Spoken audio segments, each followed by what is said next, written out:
పదవులు పోయినట్టే తాట తీసినట్టే కదా. మీరు కూరలు పీకిన పాముల్లాగా ఇంట్లో కూర్చున్నారంటే తాట తీర్థం కదా ఏంటి? తాట తీర్థం అంటే వచ్చి చర్మం పీకమని కాదు, అధికారం లేకుండా చేస్తానని చెప్పారు. అది చేశారు కదా. 150 సీట్లు 11 సీట్లు తీసుకొచ్చాం కదా. ఇంకెందుకంటే మీ బతుకులు మళ్ళీ అడుగుతాకేంటి? మీకు సిగ్గు లేకుండా రోడ్డెక్కి మాట్లాడుతున్నారు మీరు మళ్ళీని.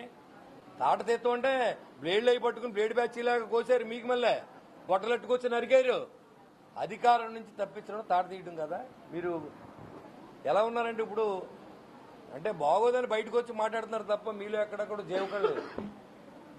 మీకు రాజకీయం ఉంటే దర్పం మీ అధికారం అంతా మేము చూసాం.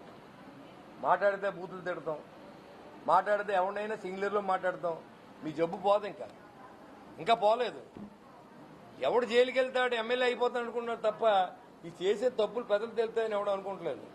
అలా అయితే ప్రతి ఓటు జైలుకి వెళ్ళి వచ్చేస్తారు. ఒకసారి సింపతి కోసం జైలుకి వెళ్ళి ప్రయత్నం చేసి ప్రభుత్వాన్ని రెచ్చగొడుతున్నారు అనేది ప్రజలకి తెలియజేయాల్సిన అవసరం ఉంది. కాబట్టి నేను ఈ ప్రెస్ మీట్కి వచ్చాను తప్ప లేకపోతే అసలు జగన్మోహన్ రెడ్డి టాపిక్ అసలు తెలుసుకోలేదు. వాళ్ళు ప్రతిరోజు మాట్లాడుతుంటే ఎంతకాలం భరిస్తారు? 2 సంవత్సరాలు చూసాం. అనవసరం అత్తమానం వెళ్తాం మనకి ఎందుకని. కానీ ప్రతిరోజు ఇంకా అదే పనిలో ఉన్నారు కూర్చుని. ఏం జరిగినా సరే తెలంగాణలో ఎవరో ఒక బిడ్డ చూడాలని చివరి కోరికని ఒక అభిమాని అడిగితే వెళ్ళేటందుకు అన్నయ్య నువ్వు రమ్మన్నాడు, ఈయన వెళ్ళిపోయాడు. ఇదేంటిది? దానికి కూడా ఒక కామెంట్. అసలు నీకు సంబంధం లేని విషయం కదా అది. చావు బతుకులో ఉన్న వ్యక్తో లేదా ఎవరో నాకు ఆఖరి కోరిక నన్ను రమ్మంటే ఆయన ఎంత ఖాళీయో చేసుకుని తెలంగాణలో మన మీద అవిశ్వాసం కూడా ఉంది. కానీ మనం వెళ్ళాలి, ప్రజల్లో ఉండాలనే ఉద్దేశంతో ఆయన వెళ్ళాడు. గత 5 సంవత్సరాల్లో వాళ్ళు ఏం చేశారో, ఈ 5 సంవత్సరాల్లో ఈ 2 సంవత్సరాల కూటమి ప్రభుత్వం ఏం చేయలేదో కూడా మీరు చెప్పండి ఒకసారి. మీ కార్పొరేషన్ చైర్మన్ కూర్చోబెడదాం. మా కార్పొరేషన్ చైర్మన్ ని దానికి సంబంధించిన మంత్రివర్గంతో మాట్లాడి ఏదైనా కాపులు న్యాయం చేయాలంటే మీరు ఏమైనా ప్రపోజల్ పట్టరండి. ఖచ్చితంగా కాపులు న్యాయం చేయగలి ఆర్థికంగా వెనుకబడి ఉన్న కులాలకు మనం ఏం చేయాలనేది 2019 నుంచి 24 దాకా చంద్రబాబు నాయుడు గారు చేశారు కదా. అయినా మరి కాపులు అప్పుడు ఓడించారు కదా. అంటే అప్పుడు ఎలా చూడాలి మనం? ఒకసారి ఆలోచన చేయండి. 2019-24 వరకు కాపు కార్పొరేషన్లో నేను మున్సిపల్ చైర్మన్ కూడా మా ఊర్లో 1000 మందికి ₹1,00,000 కాడికి లోన్లు ఇప్పించాను. లక్షకి లక్ష 2014-19 14-19 19 నుంచి 24 దాకా మీరు కాపుల కోసం ఏం చేశారు? విదేశీ విద్య కింద ₹12 లక్షల రుణాన్ని ఇచ్చారు ప్రభుత్వం నుంచి. మీరు అవన్నీ తీసేసి 5% రిజర్వేషన్ తీసేసి మేమంతా మేము వైసీపీ కాపు రెడ్లు అని మీరు మాట్లాడుతూ ఉంటారు డైరెక్ట్గా. మరి మేము ఎలాగ దాన్ని ట్రీట్ చేయాలో కూడా మాకు అర్థం అవట్లేదు. ప్రజలే అర్థం చేసుకుంటారు. పవన్ కళ్యాణ్ గారి నుంచి ఏ కులాన్ని దూరం చేయలేరు మీరు. ఎందుకంటే ఆయన నిరంతరం ప్రజల్లో ఉంటానని చెప్పారు, మొన్న అదే పని చేస్తా ఉన్నారు. కాబట్టి ఇంకేదున్నా ప్రజలతో ముఖాముఖి ఉంటుంది తప్ప మీలాంటి వాళ్ళతో మాట్లాడవలసిన అవసరం మాకు లేదు. ప్రజలతోనే మేము ఉంటాం, ప్రజల్లోనే వాళ్ళకి ఎగ్జిక్యూట్ చేస్తాం.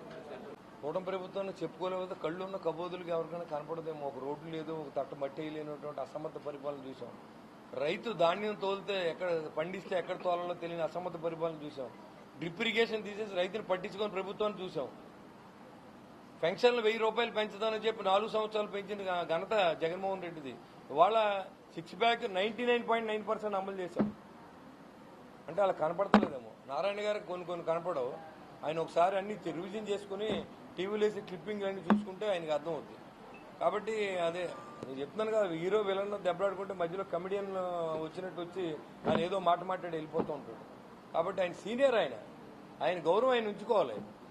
ఇప్పుడు ప్రభుత్వం చేయకపోతే మీరు చేయలేదని చెప్పండి.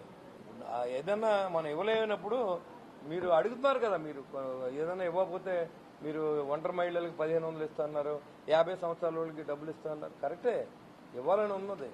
మీరు వైసీపీ ప్రభుత్వం గమనించండి. కొత్త పెన్షన్లు ఇస్తే 3 సంవత్సరాల కాలం పట్టింది జగన్మోహన్ రెడ్డి. తల్లికి వందనం ఇంటి ప్రతి బిడ్డకి ఇస్తానని చెప్పి ఒకరికే ఇచ్చారు. మద్యపాన నిషేధం పూర్తిగా నిషేధించి ఓటు అడుగుతాను అక్క చెల్లెలను అడిగినటువంటి పెద్ద మనిషి మద్యపాన నిషేధం మీద కోట్లాది రూపాయలు సంపాదించిన ఘనత అయింది. ఎన్నో ప్రాణాలు పోగొట్టిన ఘనత అయింది. ఇప్పుడు అన్ని చేశారు కాబట్టే మమ్మల్ని అధికారంలో తీసుకొచ్చారు. ఇంకా జగన్మోహన్ రెడ్డి గురించి మాట్లాడవలసిన అవసరం లేదు. ఎందుకంటే ప్రజలు తిరస్కరించిన నేత. కానీ వాళ్ళు ఏంటంటే ఎక్కడ ఆగట్లా. సంవత్సరం నుంచి మొదలు పెట్టారు. బయటకు వచ్చి ఎంతసేపు ఇరిటేషన్. మీరు ఎవరు జైలుకి వెళ్తాడు మళ్ళీ ఎమ్మెల్యే అయిపోతాను అనుకున్నాడు తప్ప వీళ్ళు చేసిన తప్పులు ఏమి బయటకు వస్తాయనే విషయం వాళ్ళకి తెలియట్లేదు. సరే, బహిరంగంగా మీరు 22 కేసులు ఉన్నాయి, ఏ కులస్తులైనా ఉన్నాయి. మీరు ప్లకార్డులు పెట్టి తిరుగుతున్నారంటే మీరు క్రిమినల్కి సపోర్ట్ చేస్తున్నారా, అయితే అక్కడ కులానికి సపోర్ట్ ఏదో చెప్పాలి, తేల్చి చెప్పండి. ఇప్పుడు కులాల్లో అందరూ మంచోళ్ళు ఉండరు, అన్ని కులాలలో అందరూ మంచోళ్ళు ఉండరు. పోలవరాన్ని వచ్చే సంవత్సరం మనం ప్రజలకు అంకితం చేస్తా ఉన్నాం. ప్రతి ఎలక్షన్కి వెళ్ళినప్పుడు పోలవరం కట్టేస్తాను ప్రతి నాయకుడు చెప్పాడు. ఇవాళ చంద్రబాబు నాయుడు నాయకత్వంలో, పవన్ కళ్యాణ్ గారి నాయకత్వంతో, నరేంద్ర మోడీ గారి సహకారంతో ఇవాళ అన్ని కూడా మనం చేయగలుగుతున్నాం అని చెప్పడంలో ఎలాంటి అనుమానం. పబ్లిక్ లో ఎక్కడ రెస్పాండ్ అవ్వలేదండి.